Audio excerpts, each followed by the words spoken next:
എല്ലാ കൂട്ടുകാർക്കും നല്ലൊരു രാത്രി ആശംസിച്ചുകൊണ്ട് മാമ്പഴത്തിന്റെ പുതിയ വീഡിയോയിലേക്ക് സ്വാഗതം. നമുക്ക് നേരെ ഗൗതമിന്റെ അളകനന്ദയുടെ ഒക്കെ നാളത്തെ ഒരു അടിപൊളി പ്രമോ വിശേഷത്തിലേക്ക് അങ്ങോട്ട് പോയാലോ. നാളത്തെ പ്രമോ വിശേഷത്തിൽ കാണിച്ചിരിക്കുന്നത് അങ്ങനെ ബാബച്ചൻ വിളിച്ചിട്ട് മഹേശ്വരനോട് നന്ദിയെ കുറിച്ചുള്ള വലിയ സത്യങ്ങളൊക്കെ പറയുന്നുണ്ട്.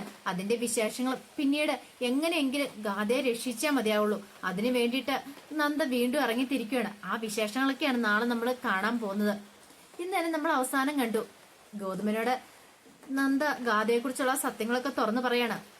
ഒരുപക്ഷെ അത് അച്ഛനുമായിട്ട് ഗാഥയ്ക്കുള്ള ബന്ധത്തെക്കുറിച്ചൊന്നും പറയുന്നില്ല അവര് തമ്മിലുള്ള. അല്ലാതെ ബാലാജി ഉപദ്രവിക്കാൻ ശ്രമിച്ചതും പിന്നീട് എന്ത് വന്നാലും ഗാഥ മൊഴി കൊടുക്കാൻ പോകുന്നു പറഞ്ഞൊക്കെ അതെല്ലാം കേട്ട് കഴിഞ്ഞപ്പോഴത്തേനും അയാൾ പറഞ്ഞു, ഗൗതം പറഞ്ഞൊരു കാര്യം ചെയ്യാം, എന്നെ കൊണ്ട് പറ്റുമോ നോക്കട്ടെ, എന്നെ കൊണ്ട് പറ്റുന്ന പോലെ ഞാൻ ഗാഥേനെ സഹായിക്കാം എന്നും പറഞ്ഞോണ്ട് നീ ഇതിന്റെ പുറകെ അങ്ങനെ ഇറങ്ങി നടക്കണ്ട എന്നൊക്കെ പറയാം.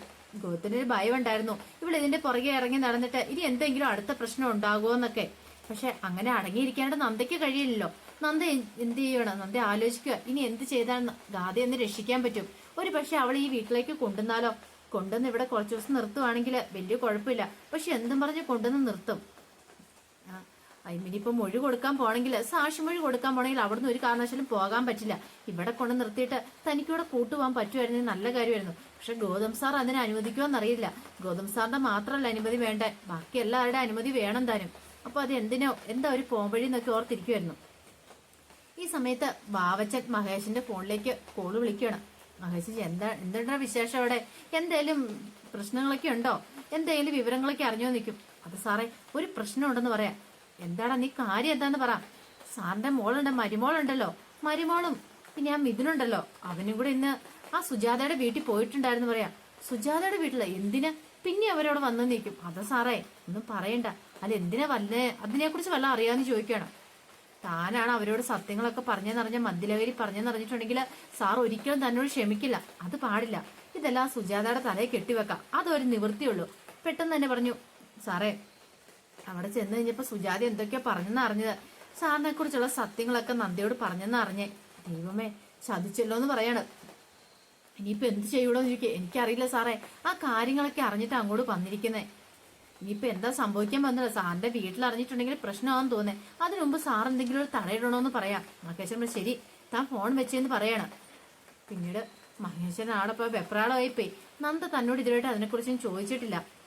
പക്ഷെ വന്നു കഴിയുമ്പോ ഇനി അതിനെക്കുറിച്ച് എന്തെങ്കിലും ചോദിക്കോ അങ്ങനെയൊക്കെ ഓർത്തിരുന്നപ്പോഴാണ് നന്ദ അങ്ങോട്ട് കടന്നു വരുന്നത്. നന്ദനെ കണ്ട ഉടനെ മഹേശ്വരനാണെങ്കിൽ ഒരു വല്ലാത്തൊരു ഉൾഭയം അനുഭവപ്പെട്ടത്. ഇപ്പോൾ തന്റെ മുഖത്ത് നോക്കി എന്തെങ്കിലും ചോദിച്ചിട്ടുണ്ടെങ്കിൽ ആകെപ്പാടെ ഒരു പ്രശ്നമാകും. പിന്നെ എന്താ എനിക്ക് പോംവഴി? അങ്ങനെയൊക്കെ ഓർത്ത് മഹേശ്വരൻ അവിടെ കൂടെ എഴുന്നേറ്റ് പോവാണ്. നന്ദ പെട്ടെന്ന് ശ്രദ്ധിച്ചു അച്ഛൻ അങ്ങോട്ട് എഴുന്നേറ്റ് പോയത്. അപ്പൊ അച്ഛന്റെ ഉള്ളിൽ എന്തൊക്കെയോ കള്ളത്തരങ്ങളുണ്ടല്ലോ. നന്ദ ഒട്ടും പഠിച്ചില്ല. നന്ദ എന്ത് ചെയ്യുവാണ്, തന്റെ ഫോണിലുള്ള ഫോട്ടോ മഹേശ്വരന്റെ ഫോണിലേക്ക് സെൻഡ് ചെയ്യുവാണ്. അങ്ങനെ ഫോണിനകത്തൊക്കെ നോക്കിക്കൊണ്ടിരുന്ന മഹേശ്വരൻ പെട്ടെന്നാണ് ആ കാഴ്ച കണ്ടത്. തന്റെ ഫോണിലേക്ക് ഒരു മെസ്സേജ് വന്ന് നോക്കിക്കഴിഞ്ഞപ്പോഴത്തേനും താനും ഗാഥയും കൂടെ നിൽക്കുന്ന ഫോട്ടോ. ഇത് കണ്ടത് മഹേശ്വരൻ ഞെട്ടി. അപ്പൊ നന്ദ സത്യങ്ങളൊക്കെ അറിഞ്ഞിരിക്കുന്നു. ഇനിയിപ്പൊ എങ്ങനെ ഇവിടെ നിന്ന് രക്ഷപ്പെടും? ആ ഒരു ചിന്തയായിരുന്നു ഉണ്ടായിരുന്നത്. പിന്നീട് മഹേശ്വരൻ അതിനെക്കുറിച്ച് ചിന്തിക്കുകയാണ്. എങ്ങനെ ഒഴിവാക്കാൻ പറ്റും, എങ്ങനെ ഇല്ലാതാക്കാൻ പറ്റും. അങ്ങനെ അവസാനം ആ തീരുമാനമൊക്കെ മഹേശ്വരൻ എടുക്കുകയാണ്. എന്ത് വില കൊടുത്ത് അവളെ ഒഴിവാക്കേ പറ്റൂ, അല്ലെങ്കിൽ തന്റെ ജീവിതം നശിക്കും. താൻ ഇത്രയും കാലം കെട്ടിപ്പൊക്കിക്കൊണ്ട് വന്ന ഈ തറവാന്റെ മാനം തന്നെ നഷ്ടപ്പെടും. അവൾ അറിഞ്ഞിട്ടുണ്ടെങ്കിൽ അവൾ ഇനി ഒരു നിമിഷം പോലും വെറുതെ ഇരിക്കില്ല. ഗൗതം അറിഞ്ഞിട്ടുണ്ടെങ്കിൽ തന്റെ അവസ്ഥ എന്തായിരിക്കും? അത് മാത്രമല്ല ലക്ഷ്മി, താൻ ഈ വീട്ടിൽ നിന്ന് പുറത്താവും. പിന്നെ തനിക്ക് ഒരിക്കലും ഇങ്ങോട്ട് കയറാൻ പോലും പറ്റില്ല. അതിനേക്കാളും നല്ലത് അവളെ ഒഴിവാക്കുന്നതല്ലേ.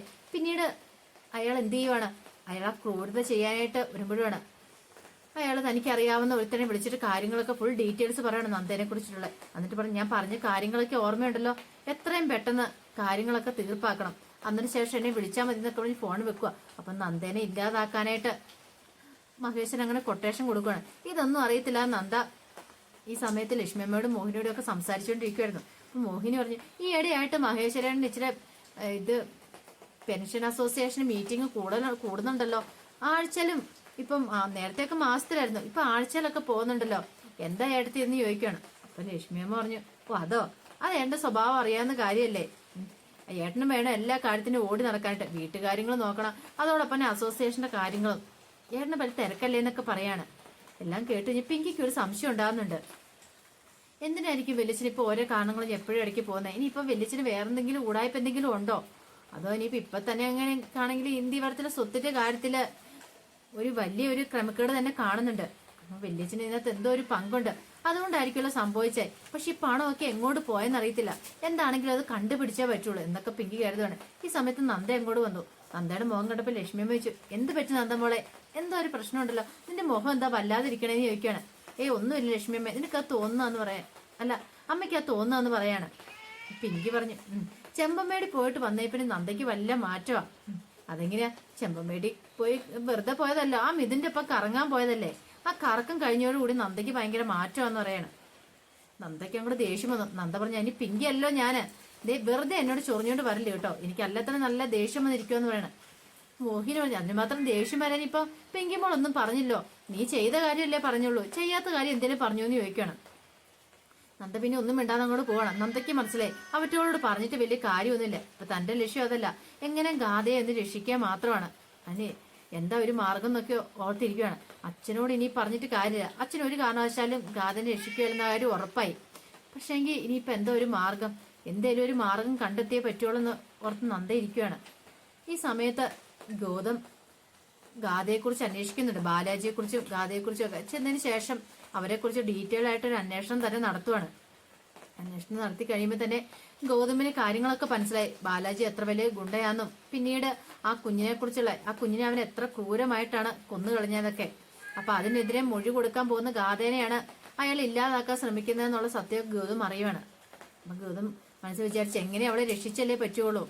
നന്ദ പറഞ്ഞൊരു കാര്യം തന്നെയാ, അത് മാത്രമല്ല അവളൊരു നല്ല കാര്യത്തിന് വേണ്ടില്ലേ. അപ്പൊ ഗൗതമിനത് കളയാൻ പറ്റില്ലല്ലോ. അപ്പൊ ഗാഥയെ രക്ഷിക്കാൻ തന്നെ ഗൗതം തീരുമാനിക്കുകയാണ്. അപ്പൊ അതിന്റെ വിശേഷങ്ങളൊക്കെയാണ് നാളെ കാണാൻ പോകുന്നത്. അതോടൊപ്പം തന്നെ മഹേശ്വരൻ നന്ദയെ ഇല്ലാതാക്കാനായിട്ട് കൊട്ടേഷൻ കൊടുത്തിട്ടുണ്ട്. അപ്പൊ ഇനി നന്ദയെ തട്ടിക്കൊണ്ടൊക്കെ പോകുന്നുണ്ട്. അപ്പൊ അതിന്റെ വിശേഷങ്ങൾക്കായി നമുക്ക് എല്ലാവർക്കും കാത്തിരിക്കാം കേട്ടോ.